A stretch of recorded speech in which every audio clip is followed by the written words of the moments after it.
Hind Saraswati batch में आपका स्वागत है। अभी तक हम लोग सारे एलसीएम और एसटीएफ के सारे कॉन्सेप्ट या फिर क्वेश्चन को पढ़ चुके हैं। आज हम लोग एक नए चैप्टर की शुरुआत करते हैं, गुणनखंडों की संख्या। ये जो है बहुत इंपॉर्टेंट, मोस्ट इंपॉर्टेंट एचसीएफ या फिर एलसीएम या फिर अदर चैप्टर्स की तरह बहुत इंपॉर्टेंट तो नहीं है, लेकिन कभी कभी इस चैप्टर से क्वेश्चन देखने को मिल जाता है।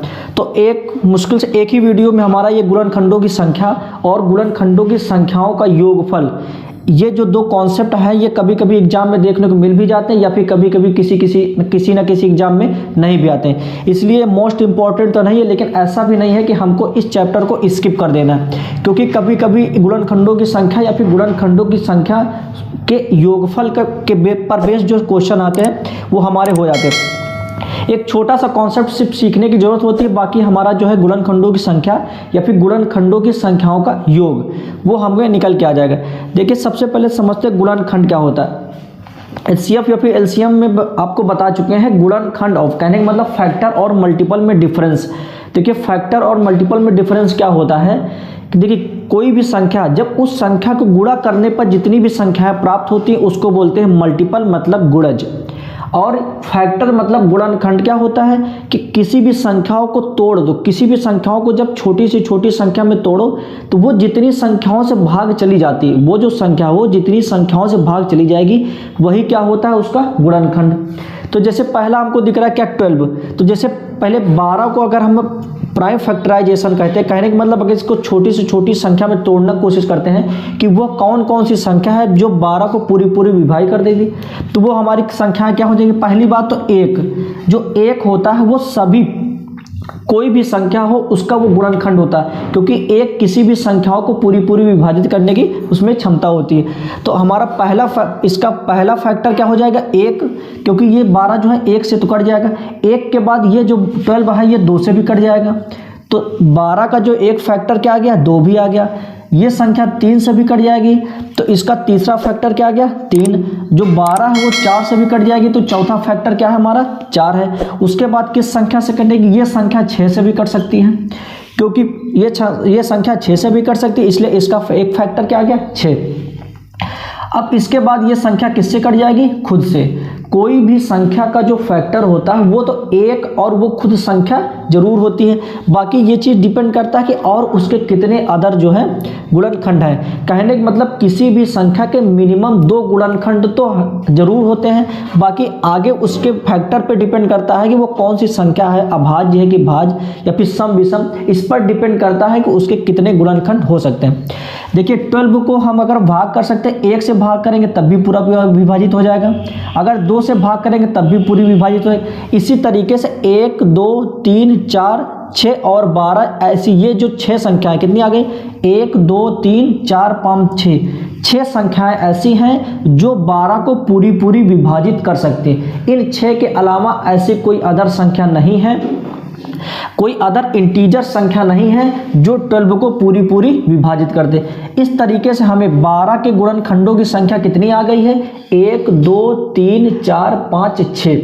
देखिए, अब जैसे मान के चलिए कि छोटा नंबर था तो हम लोग इसको फैक्टर कर लिए, फैक्टर करने के बाद हमको पता चल गया कि कितने इसके गुणनखंड हैं 1 2 3 4 5 और 6।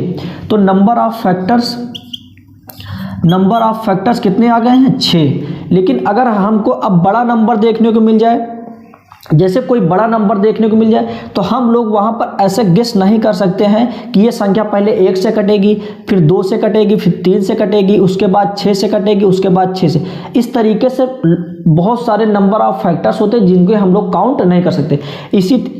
इसलिए हम लोगों के पास एक कॉन्सेप्ट है जिसके तरीके से हम लोग किसी भी संख्या के गुणनखंडों की संख्या को निकाल सकते हैं। कहने का मतलब वो कितनी संख्याएं होंगी जो उस संख्या को पूरी विभाजित कर देती, यही क्या होता है गुणनखंडों की संख्या। और गुणनखंड होता क्या है कि गुणनखंड वही होता है कि किसी भी संख्या को जब तोड़ने पर जो जितनी ऐसी संख्याएं होती हैं जो उस संख्या को पूरी विभाजित करती, वही उसका क्या होता है गुणनखंड। और मल्टीपल क्या होता है, जैसे 12 है, 12 कम 12, 12 दूनी 24, 12 तिहाई 36, ये सब उसके क्या है मल्टीपल है। और जो जब ये 12 को ही विभाजित करते जो संख्या, वो संख्या क्या हो जाती है गुणनखंड। अब देखिए 12 था, इसलिए हम लोग इसको इजीली तरीके से बता सकते हैं काउंट करके कि कितने गुणनखंडों की संख्या होगी। अब लेकिन जैसे 72 है, अगर 72 को लिखने की कोशिश करेंगे तो पहले 1 से जाएगा, फिर 2 से जाएगा, फिर ये 3 से भी जाएगा। इस तरीके से लॉट्स ऑफ करते करते ये 72 तक किसी न किसी संख्याओं से ये कटता चला जाएगा। लेकिन अब बड़ा नंबर है, इसलिए हम थोड़े थोड़े पे काउंट नहीं कर सकते, या फिर काउंट करने भी बैठेंगे एग्जाम में तो बहुत सारा समय ले लेगा। इस तरीके से देखिए, अब मेरे मेन कॉन्सेप्ट क्या आता है कि फैक्टरों की संख्या, जो गुणनखंडों की संख्या है, उसको निकाला कैसे जाता है। उसके लिए आपको प्राइम फैक्टराइजेशन करना पड़ेगा। प्राइम फैक्टराइजेशन, अब देखिए प्राइम फैक्टराइजेशन का मतलब क्या होता है, इसको अभाज्य गुणनखंड भी बोलते हैं। देखिए प्राइम फैक्टराइजेशन का मतलब ये होता है कि किसी भी संख्या के जो उसके गुणनखंड होते हैं उनको तब तक तोड़िए जब तक कि एक प्राइम नंबर आ जाए। प्राइम नंबर का मतलब ये हुआ कि अभाज्य संख्या। अभाज्य संख्या का मतलब ये हो जाएगा, जैसे 72 है, अब 72 के अभाज्य गुणनखंड कैसे किया जाता है। जैसे 72 है, 72 को पहले आप छोटी से छोटी संख्या से काटने की कोशिश करिए। 2 से काटेंगे कितना हो जाएगा 36, फिर आप 2 से काटेंगे कितना चला जाएगा 18, फिर आप 2 से काटेंगे कितना चला जाएगा 2 9 18, फिर 3 से काटेंगे 3 हो जाएगा, फिर 3 से काटेंगे 3 हो जाएगा।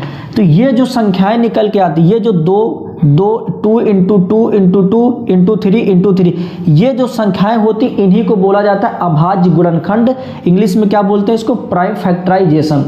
तो किसी भी संख्या का जो गुणनखंडों की संख्या निकालने के लिए सबसे पहले हमको क्या पता होना चाहिए कि उस संख्या का प्राइम फैक्टराइजेशन।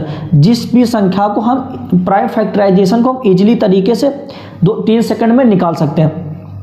अब देखिए 72 का प्राइम फैक्टराइजेशन कितना हो गया, देखिए 2 गुणे 2 गुणे 2 और गुणे 3 गुणे 3, तो 2 दूना 4 दूना 8 त्रिक 24 तिया 72। 72 का प्राइम फैक्टराइजेशन कितना हो गया 2 इंटू 2 इंटू 2 गुणे 3 गुणे 3। इसको क्या लिख सकते हैं हम, 2 की पावर 3 इंटू 3 की पावर 2। अब देखिए प्राइम फैक्टराइजेशन क्या हो गया कि हमारा 2 गुणे 2 गुणे 2 गुणे 3 गुणे 3। अब देखिए 2 3 बार गुणा है कि 2 की पावर 3 इंटू 3 का 2 बार गुणा तो 3 की पावर 2, ये हमारा आ गया। अब इसके बाद हम लोग क्या करते हैं, अब जैसे नंबर ऑफ फैक्टर निकालना है, इसके नंबर ऑफ फैक्टर निकालना है, तो नंबर ऑफ फैक्टर के लिए क्या करते हैं हम लोग, जो प्राइम फैक्टराइजेशन करने के बाद देखते हैं कि सबकी पावर कितनी है। देखिए यहाँ पर अगर पावर क्या है 3, तो एक काम करते हैं कि जितनी भी पावर रहती है उसमें एक जोड़ कर लिखते हैं। पावर कितनी है 3, तो 3 1 4, गुणे का निशान लगाते हैं। अब देखिए 3 की पावर कितना है 2, तो 2 में 1 जोड़िए कितना हो जाएगा 3 हो जाएगा। देखिए कितना प्राइम फैक्टराइजेशन के बाद देखते हैं कि अलग अलग संख्याओं का कितना पावर है। देखिए 2 के पावर 3 है और 3 की पावर 2 है, तो उनके पावर में 1 आप ऐड कर दीजिए। 2 की पावर 3 में 1 ऐड किए तो कितना आ गया 4, और 3 की पावर 2 में 1 ऐड करने पर कितना आ गया 3। तो ये संख्याओं को आपस में गुणा करते थे, 4 तिहाई 12। कहने का मतलब यह है कि 72 के गुणनखंडों की संख्या कितनी हो जाएगी आपकी 12 हो जाएगी। 72 के गुणनखंडों की संख्या कितनी हो जाएगी 12। कहने का मतलब यह है कि 1 और 72 को मिलाकर ऐसी 12 संख्याएं हैं जो 72 को पूरी विभाजित कर देंगी। अब देखिए अगले क्वेश्चन की बात करें, जैसे 75 में हमको नंबर ऑफ फैक्टर्स निकालना है। जो 75 है, 75 में ऐसी कितनी संख्या, मैं आपसे क्वेश्चन पूछूं कि ऐसी कितनी संख्याएं हैं जो 75 को पूरी विभाजित कर देंगी। यही हमारी क्या होती है गुणनखंडों की संख्या। इनके गुणनखंडों की संख्या अगर हमको पता चल जाए तो हमको ये भी पता चल जाएगा कितनी ऐसी संख्याएं हैं जो 75 को पूरी विभाजित कर सकती हैं।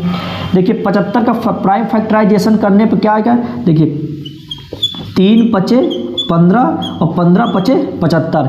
इसका प्राइम फैक्टराइजेशन कितना हो जाएगा 3 गुणे 5 गुणे 5, 3 पचे 15, 15 पचे 75। अब इससे ज़्यादा और इससे कम की संख्याओं में नहीं टूटेगा। तो देखिए 3 की पावर कितना है 1 और गुणे 5 की पावर कितना है 2। अब देखिए नंबर ऑफ फैक्टर के लिए हम क्या बताएं कि जो भी इनकी जो बेस है हमको उससे मतलब नहीं है, लेकिन जो इसका पावर होता है उसमें 1 ऐड कर। देखिए 3 की पावर 1 है तो 1 ऐड करने पर कितना हो जाएगा 2, गुणे 5 की पावर 2 है तो 2 में 1 ऐड करने पर कितना हो जाएगा 3, तो 3 दूनी 6। तो तो हमारा नंबर ऑफ फैक्टर कितना आ जाएगा 6। कहने का मतलब यह है कि 1 और 75 को मिलाकर 6 ऐसी संख्याएं हैं जो 75 को पूरी विभाजित कर देंगी। यही हमारा क्या होता है नंबर ऑफ फैक्टर्स। देखिए 90 की बात करते हैं। 90 में क्या हो जाएगा, अगर 90 में नंबर ऑफ फैक्टर्स इसके निकालेंगे कि मतलब ऐसी कितनी संख्याएं हैं जो 90 को पूरी विभाजित कर देंगे। देखिए 90 को क्या लिख सकते हो आप, 2 गुणे 3, 2 गुणे 3 कितना हो जाएगा, 3 दूनी 6 और 15 बचता है ना, तो 2 तिहाई 6, उसके बाद कितना बचेगा, 3 दूनी 6 और 6 त्रिक 18, 18 पंचे 90। इसका प्राइम फैक्टराइजेशन, देखिए प्राइम फैक्टराइजेशन आप इस तरीके से भी कर सकते हैं, या तो फिर आप थोड़ी थिंकिंग पावर ज़्यादा है तो आप इस तरीके से डायरेक्ट भी प्राइम फैक्टराइजेशन निकाल सकते हैं। प्राइम फैक्टराइजेशन का मतलब यही होता है कि जो उसको छोटी सी छोटी संख्याओं के गुणा में तोड़ना। तो देखिए 90 को हम क्या लिख सकते हैं, 2 तिहाई 6 और 6 त्रिक 18, 18 पंचे 90। अब इससे छोटी संख्याओं में 90 को तोड़ा नहीं जा सकता। अब इसके बाद देखते हैं कि देखिए 2 की पावर कितनी है, 2 की पावर 1 है और 3 की पावर 2 है और गुणे 5 की पावर 1। अब नंबर ऑफ फैक्टर में मैंने आपको क्या बताया कि इसके बेस से मतलब नहीं रखते कि 2 की पावर 3 की पावर 5 के पावर से नहीं मतलब, हमको सिर्फ उनके पावर से मतलब है, बेस से मतलब नहीं है। हम जानते हैं कि देखिए 2 की पावर 1 है तो 1 में आप 1 जोड़ दीजिए, 1 से बड़ा क्या हो जाएगा 2 हो जाएगा, फिर गुणे का निशान लगाइए। 3 की पावर कितना है 2, अब 2 में 1 जोड़ेंगे कितना हो जाएगा 3। अब देखिए इसकी पावर कितना है 1, 1 में भी 1 जोड़ेंगे कितना हो जाएगा 2। इन सबको आपस में गुणा कर दीजिए, 3 दूनी 6 और 6 दूनी 12। अब कहने का मतलब यह है कि ऐसी 12 संख्याएं हैं, 1 से लेकर 90 तक में ऐसी 12 संख्याएं हैं जो 90 को पूरी विभाजित कर देंगे। क्वेश्चन में आपसे ये 2 तरीके से पूछ सकता है, या तो आपको डायरेक्ट पूछ लेगा कि 90 के गुणनखंडों की संख्या बताइए, 90 के गुणनखंडों की संख्या, तो आप तब भी 12 बताएंगे। तब भी आपको इसी तरीके से प्राइम फैक्टराइजेशन करने के बाद उन सबके पावर में 1 जोड़कर सबको आपस में गुणा कर दीजिए, तब आपका क्या आ जाएगा फैक्टर की संख्या। या फिर दूसरे तरीके से आपसे क्वेश्चन में ये पूछ सकता है कि 90 को ऐसी कितनी संख्या, 1 और 90 को मिलाकर ऐसी और कितनी संख्याएं हैं जो 90 को पूरी विभाजित कर देंगी। तो ऐसी कितनी संख्याएं निकल के आई हैं 12, क्योंकि ये जो नंबर ऑफ फैक्टर यही चीज होता है कि जो उसका गुणनखंड होगा वो संख्या को पूरी विभाजित कर देगा। जैसे 84 की बात करते हैं, देखिए 84 के अगर गुणनखंडों की संख्या बात करेंगे तो ये हमारा कितने से कटेगा। देखिए अगर सबसे पहले 2 इसमें से अलग करेंगे, अगर इसका प्राइम फैक्टराइजेशन सबसे पहले तो कितना आ जाएगा, 2 चौको 8 और 2 दूना 4। कहने का मतलब कितना आएगा 42। तो 2 तिहाई 6, 2 दूना 4 और 4 से इसको काटेंगे, 4 दूनी 8, 4 तिहाई 12, 2 दूनी 4 और 4 तिहाई 12 और 12 सत्ते 84। इसका प्राइम फैक्टराइजेशन कितना हो गया, 2 दूना 4, 4 तिहाई 12 और 12 सत्ते 84। इस तरीके से हमारा इसका प्राइम फैक्टराइजेशन कितना निकल के आया है, 2 की पावर कितनी हो जाएगी 2 और इंटू 3 की पावर 1 इंटू 7 की पावर 1। अब इससे नंबर ऑफ फैक्टर की बात करेंगे, अगर इसके नंबर ऑफ फैक्टर की बात करेंगे तो कितना हो जाएगा। देखिए हम क्या बताए कि बेस से मतलब नहीं है, 2, 3, 7, 5 आपका कुछ भी हो, हमको उससे मतलब नहीं, हमको उनसे पावर का यूज है बेस। देखिए 2 की पावर 2 है, अब जो पावर में 1 जोड़ देंगे कितना हो जाएगा 3 गुणे 3 की पावर कितना है 1। अब 1 में अगर 1 और ऐड कर देंगे कितना हो जाएगा 2 गुणे 7 की पावर 1 है, 1 में और 1 जोड़ दीजिए कितना हो जाएगा 2। अब देखिए नंबर ऑफ फैक्टर कितनी संख्या निकली, 3 दूनी 6, 6 दूनी 12। देखिए 84 में के गुणनखंडों की संख्या कितनी हो जाएगी 12। देखिए ऐसा जरूरी नहीं है कि 90 का भी नंबर ऑफ फैक्टर 12 है और 72 का भी गुणनखंडों की संख्या 12 है और 84 के भी गुणनखंडों की संख्या 12 है। ऐसा जरूरी नहीं है कि सभी संख्याओं के गुणनखंडों की संख्या 12 ही है। वो ये होता है कि वो संख्या, इससे हमको मतलब नहीं कि संख्या कितनी आ रही, बस हमको ये चीज़ माइंड में बना के रखना है कि ये जो संख्या आ रही है ऐसी इतनी ही संख्याएं हैं 1 से लेकर जो 90 को पूरी पूरी विभाजित कर देंगी। 12 ही ऐसी संख्याएं हैं 1 और 90 को मिलाकर जो 90 को पूरी पूरी विभाजित कर देगी। 12 के गुणनखंडों की संख्या कितनी आई है? 6। तो इसका मतलब ये हुआ कि 6 ऐसी संख्याएं हैं जो 12 को पूरी पूरी विभाजित कर देंगी। यही गुणनखंडों की संख्या का यूज होता है। आपको क्वेश्चन में 2 तरीके से पूछ सकता है, या तो डायरेक्ट पूछ लेगा कि 12 के गुणनखंडों की संख्या बताओ, या तो फिर ये पूछेगा कि ऐसी कितनी संख्याएं हैं जो 12 को पूरी पूरी विभाजित कर देंगी। तो हम क्या देखेंगे, 1 भी कर देगा, 2 भी, 3 और 4, 6 और 12। इसके अलावा 6 के अलावा और कोई संख्या नहीं है जो 12 को पूरी पूरी विभाजित कर देगी। तो इसको 2 तरीके से हम लोग पढ़ सकते हैं, या तो फिर आप क्वेश्चन में ये पूछ लेगा कि कितनी ऐसी संख्याएं हैं, या तो फिर डायरेक्ट एग्जामिनर का मोड सही रहेगा तो ये आपसे डायरेक्ट भी पूछ लेगा कि गुणनखंडों की संख्या डायरेक्ट बताइए। तो गुणनखंडों की संख्या के लिए सबसे पहले हमको क्या करना पड़ता है, उस संख्या का प्राइम फैक्टराइजेशन करिए। प्राइम फैक्टराइजेशन करने के बाद उसके पावर को देखते हैं, सभी के पावर में 1 ऐड करके आपस में सबको गुणा कर देते हैं। गुणा करने के बाद जो संख्या आती है वही हमारी क्या होती है, प्राइम फैक्टराइजेशन। देखिए आगे हम बात करते हैं गुणनखंडों का योग। देखिए अभी तक हम लोग बात किए गुणनखंडों की संख्या। कहने का मतलब ये किसी भी संख्या को ऐसी कितनी संख्याएं हैं जो पूरी पूरी विभाजित कर देंगी, वो हमारी क्या निकल के आती हैं, गुणनखंडों की संख्या। अब लेकिन जितनी भी ऐसी संख्याएं होंगी जो उस संख्या को पूरी पूरी विभाजित कर देंगी, अगर उन संख्याओं के योग की बात करें तो कभी कभी क्वेश्चन ऐसा भी आ जाता है। अगर देखिए छोटे लेवल का क्वेश्चन आएगा गुणनखंड से तो गुणनखंडों की संख्या निकालने की आपसे बोलेगा, लेकिन अगर थोड़ा सा एग्जाम को और टाइट करना, कहने का मतलब लेवल उसका बढ़ा के रखना है, तो आपसे ये पूछ लिया जा सकता है कि गुणनखंडों का योग ज्ञात कीजिए। अब देखिए सबसे पहले हमको गुणनखंडों का योग ज्ञात करने के लिए सबसे पहले गुणनखंडों की संख्या का प्रोसेस पता होना चाहिए।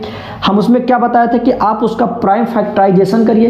प्राइम फैक्टराइजेशन करने के बाद जो उन सब की पावर आ जाए उन पावर में 1 ऐड करके आपस में उसको क्या कर लेते, उनकी पावर को क्या कर लेते हैं, गुणा कर लेते हैं। उनकी पावर में 1 ऐड करके उन सबके पावर को गुणा कर लेते हैं। वही हमारा क्या निकल के आता है, गुणनखंडों की संख्या। लेकिन अगर गुणनखंडों के योग की बात करें तो इसमें भी प्राइम फैक्टराइजेशन आपको निकालना ही पड़ेगा। देखिए प्राइम फैक्टराइजेशन इसका क्या हो सकता है, 12 का 2 दूना 4 तिहाई 12। तो देखिए इसका प्राइम फैक्टराइजेशन कितना हो गया, 2 की पावर 2 इंटू 3 की पावर 1। अब देखिए इसमें एक अलग प्रोसेस होता है। देखिए 2 की पावर क्या होता है, 2, जो 2 की पावर 2 है इसको किस तरीके से लिखेंगे। देखिए 2 की पावर 0 से शुरू करते हैं, 2 की पावर 0, 2 की पावर 0 प्लस 2 की पावर 1 प्लस 2 की पावर 2। देखिए 2, अगर जैसे किसी की भी पावर जितनी है उसको शुरू करते कहाँ से लिखना है, उसकी पावर, जैसे बेस क्या है 2, तो 2 की पावर 2 है तो 2 की पावर 0 से शुरू करते, 2 की पावर 0 प्लस 2 की पावर 1 प्लस 2 की पावर 2। इस तरीके से करने पर देखिए ये 2 का हो गया। उसके बाद इसमें गुणा का क्या करना, लगाते हैं निशान। देखिए उसके बाद बचा क्या, 3 की पावर 1, तो कहाँ से शुरू करेंगे, 3 की पावर 0 प्लस 3 की पावर 1। ये हमारा अब इस कैलकुलेशन को आप सॉल्व कर लेंगे तो क्या आ जाएगा आपका, सम ऑफ फैक्टर। जो गुणनखंडों का योग होगा वही हमारा क्या निकल के आएगा।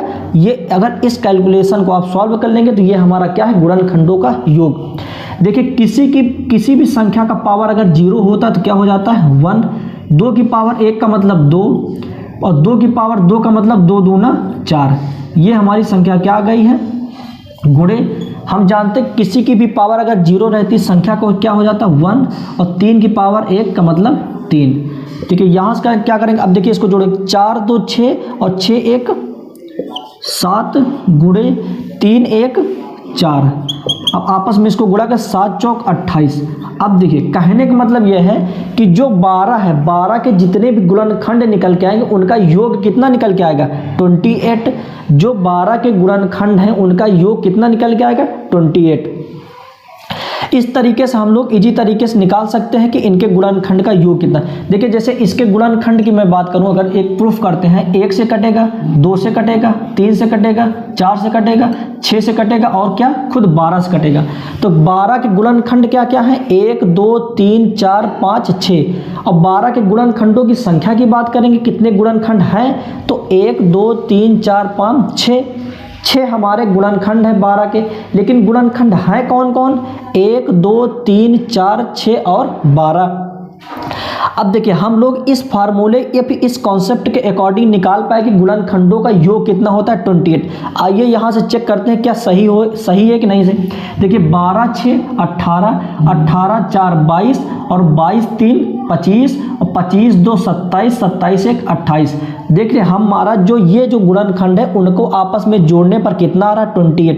अब लेकिन जो है बड़ी बड़ी संख्याएं होंगी तो तब आप उनके गुणनखंड नहीं निकाल सकते हैं कि क्या क्या उसके गुणनखंड हो गए, मतलब ऐसी कौन सी संख्याएं होंगी जो इन सबको काट देंगे। लेकिन हम कॉन्सेप्ट से निकाल पाए थे कि गुणनखंडों की संख्या कितनी होगी। अब उसी कॉन्सेप्ट बेस आगे अगर एक लेवल और एग्जामिनर क्वेश्चन को बढ़ाता है तो हमको ये पूछेगा गुणनखंडों का योग। तो गुणनखंडों का योग भी हम किस तरीके से निकालेंगे? सबसे पहले आप उस संख्या का प्राइम फैक्टराइजेशन करिए। प्राइम फैक्टराइजेशन का मतलब ये होता है कि उनको सबसे छोटी से छोटी संख्याओं में तोड़कर लिखना। देखिए इसको अगर 12 को लिखेंगे तो 2 की पावर 2 गुणे 3 की पावर 1। हम चाहते हैं किसी की पावर जितनी मैक्सिमम रहती है वहां तक लिखते हैं और शुरू कहां से करते हैं? 2 उसकी पावर 0 से। जैसे 2 की पावर 2 को क्या लिखेंगे? 2 की पावर 0 प्लस 2 की पावर 1 प्लस 2 की पावर 2 गुणे 3 की पावर 0 और प्लस 3 की पावर 1। अब इसको सॉल्व करते देखिए किसी भी संख्या का अगर पावर 0 रहता है तो संख्या क्या आ जाती है 1। 2 की पावर 1 का मतलब 2 1 कम 2 और 2 की पावर 2 का मतलब 2 दूना 4। इस तरीके से हमारा जो है ये कैलकुलेशन कितना आ जाएगा 1 + 2 + 4 गुणे 3 की पावर 0 का मतलब 1 होता है और 3 की पावर 1 का मतलब 3। तो इसको ऐड करें कितना 4 2 6 1 7 गुणे 3 1 4 तो 7 चौक 28। इस तरीके से हमारा जो 12 के गुणनखंडों का योग कितना आ गया 28।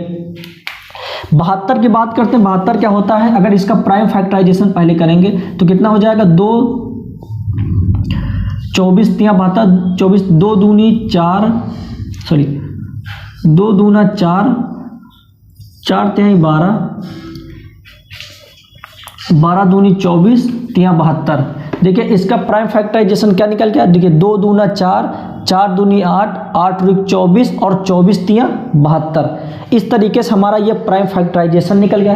अब प्राइम फैक्टराइजेशन को पावर में लिखेंगे तो क्या हो जाएगा? 2 की पावर कितनी 1 2 3 तो 2 की पावर कितनी है 3 और 3 की पावर कितनी है 2। 2 की पावर 3 है और 3 की पावर कितनी है 2। अगर इसको हम नंबर ऑफ फैक्टर्स की बात करेंगे तो नंबर ऑफ फैक्टर कितना हो जाएगा? 3 में 1 जोड़ेंगे तो 4 हो जाएगा और 2 में 1 जोड़ेंगे तो 3 तो 4 3 12। तो नंबर ऑफ फैक्टर मतलब गुणनखंडों की संख्या कितनी हो जाएगी 12।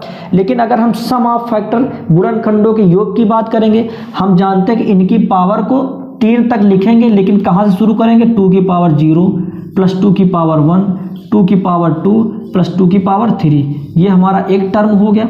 गुणे का निशान लगाते हैं बीच में। उसके बाद 3 की पावर 2 है तो कहाँ से शुरू करेंगे? 3 की पावर 0 प्लस 3 की पावर 1 और प्लस 3 की पावर 2।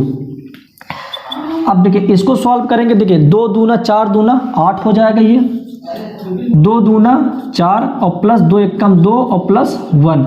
इस तरीके से हम इसको सॉल्व करेंगे और इसको सॉल्व करने में कितना आएगा 3 की पावर 0 1 और 3 1 कम 3 और 3 3 का 9। अब इसको सॉल्व करने में कितना देखिए 8 4 12 12 2 14 14 1 15। इसकी संख्या क्या हो जाएगी 15 गुणे 9 3 12 और 12 1 13। तो सम ऑफ गुणनखंड जो गुणनखंडों का योग हो कितना है 15 गुणे 13। अब इसको आपस में गुणा करते हैं 13 × 5 = 65 13 कम 13 13 6 19। कहने का मतलब यह है कि 72 के जितने भी गुणनखंड होंगे 72 के जो भी गुणनखंड होंगे उनको अगर आपस में जोड़ोगे तो कितना आएगा 195।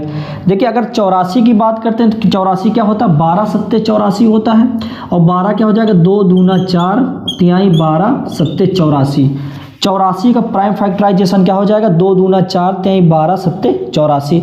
अगर इसको हम प्राइम फैक्टराइजेशन को पावर में लिखेंगे तो क्या हो जाएगा 2 की पावर 2 इंटू 3 की पावर 1 इंटू 7 की पावर 1। अब देखिए इसको कहाँ से लिखना शुरू करेंगे 2 की पावर 0 से 2 की पावर 2 तक। 2 की पावर 0 2 की पावर 1 2 की पावर 2। अब देखिए एक ये टर्म हो गया, गुणे का निशान लगा। अब 3 की बात करते हैं तो 3 को कहाँ से लिखना शुरू करेंगे, 3 की पावर 0 प्लस 3 की पावर 1, ये भी खत्म हो गया।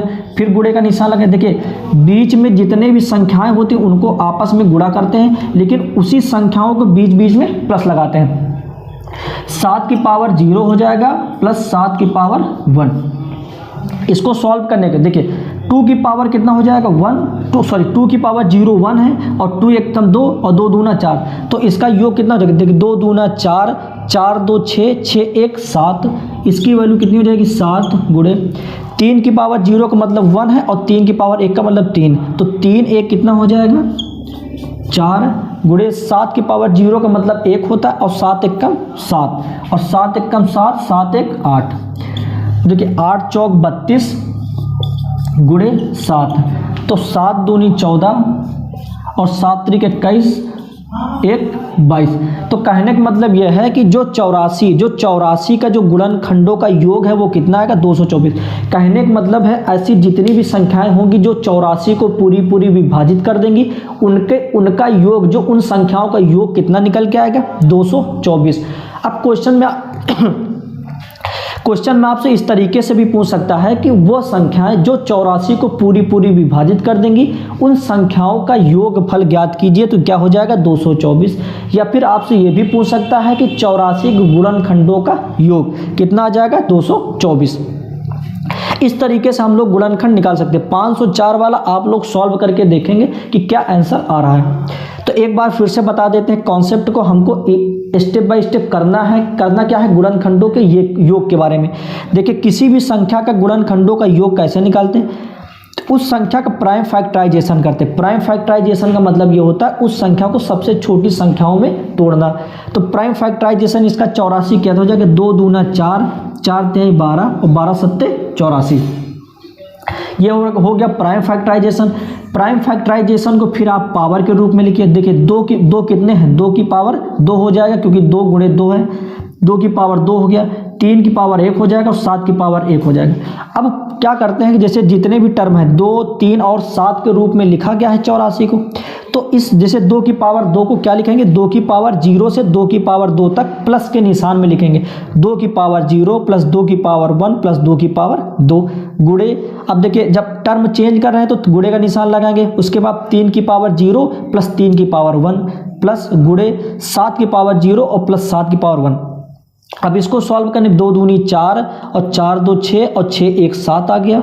अब 3 की पावर 1 का मतलब 3 और किसी भी संख्या का पावर अगर 0 रहता है उसकी वैल्यू 1 आती है। तो 3 1 कम 3, 3 1 4 और 7 1 कम 7, 7 1 8। तो 8 चौक 32 और 32 गुणे 7, जब 32 गुणे 7 करेंगे तो 224। इस तरीके से छोटे से टॉपिक को गुणनखंडों की संख्या और गुणनखंडों के योग को हम लोग सॉल्व कर चुके हैं। अब आगे हम लोग जो है थोड़ा सिंप्लीफिकेशन वाला चैप्टर पढ़ेंगे जो कि मोस्ट इंपॉर्टेंट है स्टेट लेवल एग्जाम या फिर एसएससी के लिए भी, क्योंकि छोटे छोटे एग्जाम जैसे आपका यूपी पेट का एग्जाम होने वाला है, इसमें भी सिंप्लीफिकेशन या फिर कैलकुलेशन के क्वेश्चन जो है ज़्यादा आते हैं। देखिए जो हमारा पूरा मैथ होता है वो जो बेसिक चीज़ें होती ये मोस्ट इंपॉर्टेंट होती हैं। कम से कम मैथ में 60% चीज़ें इसी पर डिपेंड रहती है कि हमारा बेसिक किस प्रकार का है।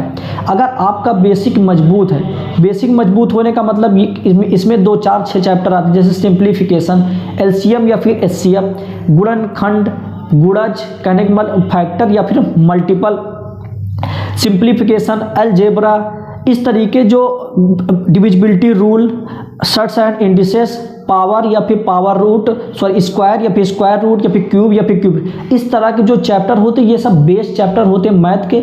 अगर ये सब चैप्टर आपके अच्छे से क्लियर हैं तो कम से कम 60% मैथ आपका इजी हो जाता है। इस तरीके से हम लोग आज की वीडियो में गुणनखंडों की संख्या और गुणनखंडों के योग को ख़त्म किए हैं। अब आगे आने वाली वीडियो में हम लोग पढ़ेंगे सिंप्लीफिकेशन। जय हिंद।